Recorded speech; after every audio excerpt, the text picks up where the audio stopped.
Welcome to Series 2 of That Sweet Spot, Episode 1. I'm Peter Flynn, and here's my intrepid producer, Phil. Hello, hello. Yes. And here we are, celebrating with sherry. Chin chin. Wow, Ooh, that's good. wonderful. I love a bit of sherry, just a bit, Phil. Just a bit, yeah. just to wet your beak. Yeah, we're going to find out why I said that a bit later. So, we're here to talk about teaching. If anyone out there is considering teaching abroad, this might be for you. I'll be sharing my story as a rookie teacher in China, hence the suit, and interviewing other educators about their unique experiences. Teaching the Dragon. March 5th, 1996. Flag raising. Children came racing into the dusty playground. Dozens of teachers tried to mobilize them in front of a flagpole. I walked as normally as I could through the shouting mass. There on a platform stood Headmaster Y. Once the pupils were arranged in silent rows, a trio of boys in jeans shuffled up to the flagpole with a red bundle and raised the familiar flag of golden stars. The school anthem piped up from a crackly speaker, jaunty and jingoistic, eerily reminiscent of the Monty Python theme tune. I thought, I'd better get used to that tune. To my horror, Headmaster Y beckoned me up to the podium, where a sinister deputy head was waiting with a microphone. I caught traces of Mr. Flynn and Yingguo in Mr. Y's exultant speech, before he turned with relish to his new toy and gave me the microphone. I stared out at the 1,500 strong mass of hawking schoolchildren and teachers, all staring and assessing my voice and capacity to remain standing. I realized that the occasion was so magnificent that I couldn't allow myself the pettiness of nerves. What would they want? Phil, over to you. Have you ever been thrown into a tough situation in public? Oh my God. Did I tell you about the cake situation? Just like now. Yeah, just like now, exactly. Yeah. Here's one of them. Well, I was in France for a couple of years, which I think I told you about before, and my job was in a resort way up in the Alps, and a lot of our customers were from, all over the northern countries, and they'd come down for the winter for Christmas there. And for this one time, I was in a post called chef de rang, which is like the rung of a ladder, and so you're looking after a section in this restaurant. And they came in with this, the chef came in with this gigantic cake, this pastry chef, and he presented it, and everybody was standing off to the wings. And I thought, wow, that's an intimidating structure that he has there. And all of a sudden, he handed me the knife.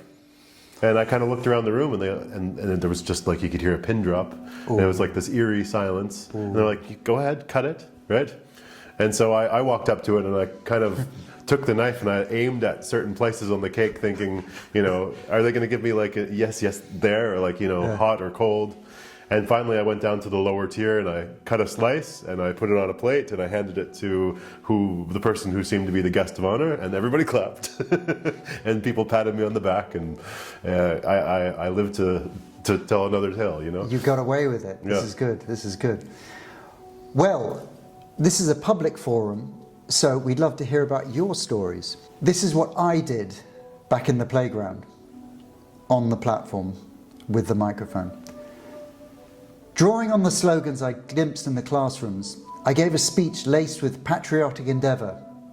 Thank you for welcoming me to China. This year we are all going to work very hard. And it was well received. Headmaster Y was clapping tenderly as I returned the mic and tried not to throw up. I was 24, and this was my first teaching job. As I gazed out across the walled commune and the sea of blue uniformed students, I couldn't help thinking, how the hell did I get here? Cut to a plane circling Hong Kong, Thursday, February 29th, 11:22 a.m. Approaching the land of dragons and creaking trains, I have a craving for anything Western.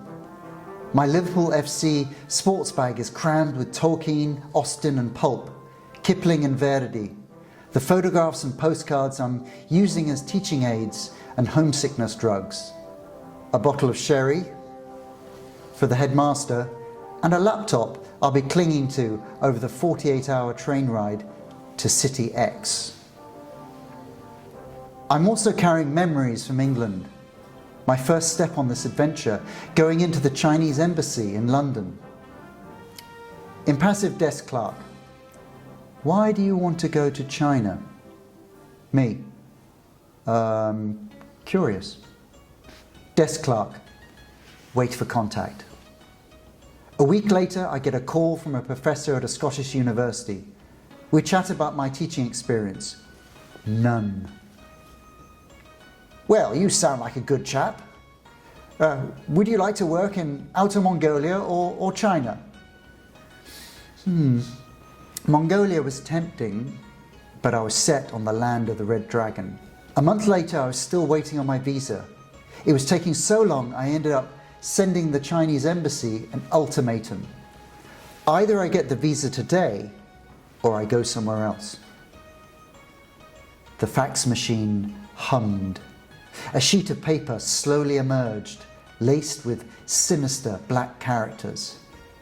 I felt a sense of dread. I was going to a vast country I knew incredibly little about. 12:10.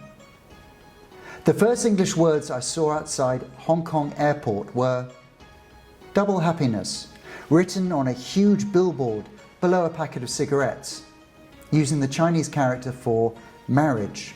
It could have been an ironic reference to Hong Kong's handover to China in 1997.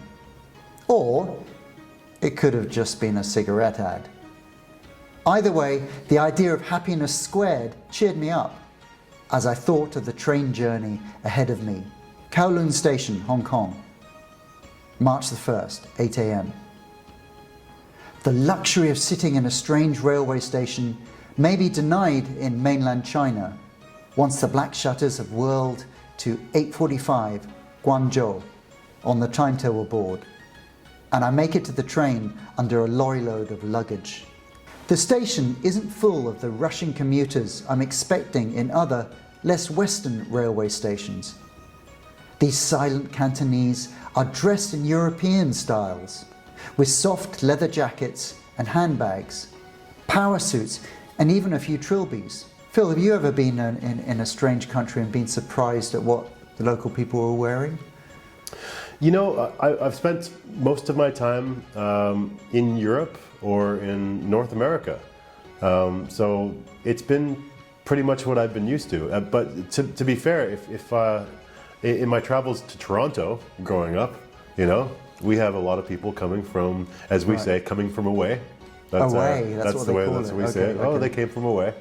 And when going to Toronto, that's probably where I saw more of a culture shock than anywhere else in my life. Is just not necessarily downtown Toronto, but just going into the boroughs and things like that, taking the subway to different places and seeing a little pocket of one community or another community.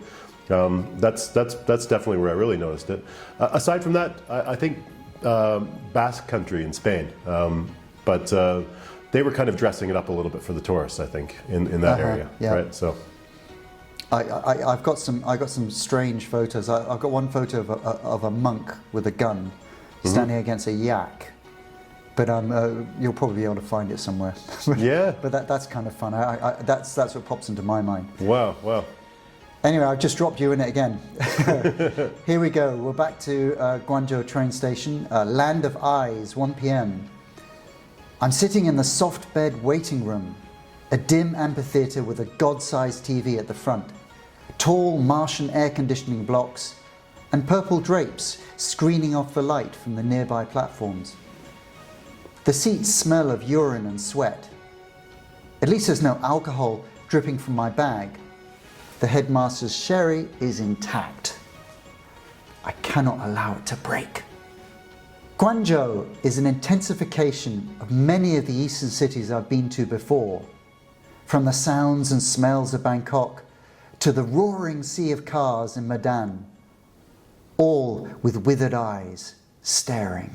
Thinking about it now, in the delicious cool of the soft lounge, the cab driver I hailed from the hotel could have driven me to a back alley or his mother's house, as he didn't seem to understand a word of my Mandarin. Once he dropped me off, I spent 20 minutes slouched outside beside a ticket desk, admiring a slender girl sitting beside me, until she hawked and spat like a champion at the pavement. Arrival, Sunday, March the 3rd. The train trip was relentlessly bleak. There was only one real delay, somewhere in Henan province, when the brakes jammed up. I heard tiny creatures creeping under the carriage, whispering to one another in rapid voices. At any moment, I expected to hear the tramp and snarl of the big red matron, the terrifying ticket collector, announcing we were to leave the train and wait in Scrubland for a replacement. But no, we set off again. I caught glimpses of the new China rising from the countryside, as squat concrete blocks threatened to swallow the linear fields. Trains howled by in the night. At one station, a sheer metal hulk was hissing on the track opposite, its slits filled with gleaming eyes. And only when we pulled away did I realize it wasn't an armoured transport, but a passenger carriage, carved out of a tin can with rivets, crammed with families. Those were hard seats they were sitting on. I was grateful I'd paid for a bunk in a soft carriage. Phil, I'm dropping you in it again. Tell us about, what's the strangest train ride you've ever taken? So I was just thinking of this the other day, and it might be a completely different type of experience from what you had there, because it was from the north of Italy to Switzerland. And so I got on this train, and it was very, very clean, and I could just remark, I mean, I'm from Canada, so the trains are fairly clean, but certainly not economical in terms of getting you there fast. They're expensive, and they're kind of like a milk run. You're stopping and starting, and they're kind of old technology. But I was really impressed by the trains. But the moment we entered Switzerland, and it was my first time in Switzerland, they said there may be a delay, and I thought, this is not a what delay I was in Switzerland. So that's not what I was expecting from Switzerland. But it was announced in Italian. And because that's where we were going through, and someone came on the radio, and they assured, or somebody came on the PA system, and they assured, oh no, everything's going to be fine. Someone's going to come through with stickers to assign you to a bus to take you around this rock slide that's just happened. And so a rock slide happened, and they said they prepared for it, and they were right on the PA, the public announcement system. And someone came through and gave me like a blue sticker, and somebody else a yellow sticker. They checked our ticket to see where we were going. I love stickers. Me too. And when we came to a stop finally, there were 4 or 5 buses waiting for us, each with a different color indicated on them. And you just went, with your corresponding sticker. And I was able to figure that out, luckily. And if I remember correctly, there was an escort of some sort, like a police escort or a civil escort. And we went through all these tunnels and winding roads, going at lightning speed. And I remember we ended up, I was going to Lucerne, and I was there 5 minutes early. Wow. Yeah, so that was my experience. You had a slightly different experience from me. And back in China, it wasn't quite lightning speed, but it certainly got us there. After 17 hours, I arrived at Wuhan, the capital city of Hubei province. I pulled on my backpack and followed the crowd down a tunnel and out into a chaotic marketplace, where a beefy man in a suit and sunglasses was waving a signboard with my name on it. A smaller man with a tiny moustache and a sly smile took my bag with the sherry and introduced himself as Mr. M, the head of English at the middle school. Mr. C, the teacher with the signboard, took my computer bag. We drove off in a slick black car with dark windows, Mr. C at the wheel. After 2 hours of polite questions and a dead body on the hard shoulder, we stopped at a roadside restaurant where the three of us ate blackfish soup and drank beer. Back in the car, I peppered Mr. M with questions, and he replied in an affable, quietly confident manner, grinning like the Cheshire Cat. The rushing road lulled me to sleep, but I kept forcing myself awake, not wanting to appear weak. Then I saw Mr. M sitting up, straight, but completely asleep. I followed suit. City X was less frantic than Guangzhou, with its wide, dusty streets and white apartment stores. Mr. C drove like a quiet maniac, squeezing between trucks, overtaking the weak. When we turned off through a set of gates with stone elephants on either side, Mr. M said softly, "We are here." I was hoping for time to change out of my sordid travel clothes. Mr. C drove straight past the school, a blue 6-story building, and stopped 50 yards away at a set of flats, where we carried the bags into a large apartment. It was far more comfortable than I'd expected, with a small kitchen, shining wooden tables, and a colour television with remote control. I was starting to realise what was expected of me. Soon, the apartment was full of blue-shirted workers and teachers, all watching me wander about, murmuring, "Wonderful, brilliant, and amazing," until, with a reverent hush, the crowd parted to reveal Headmaster Y, a solemn man with a tender smile and absolutely no English. This was my moment. Praying the bottle had not smashed, after a 5,000-mile ride, I took out the sherry. It was intact. Now we could share a dignified glass together, a flavour of England. The crowd chattered excitedly as I opened the bottle. It smelled sweet and strong. I was looking forward to sharing a few sips with everyone. The headmaster watched me with a tender smile and filled 2 plastic cups to the brim. Beautiful sherry sloshing out the side. Whoa.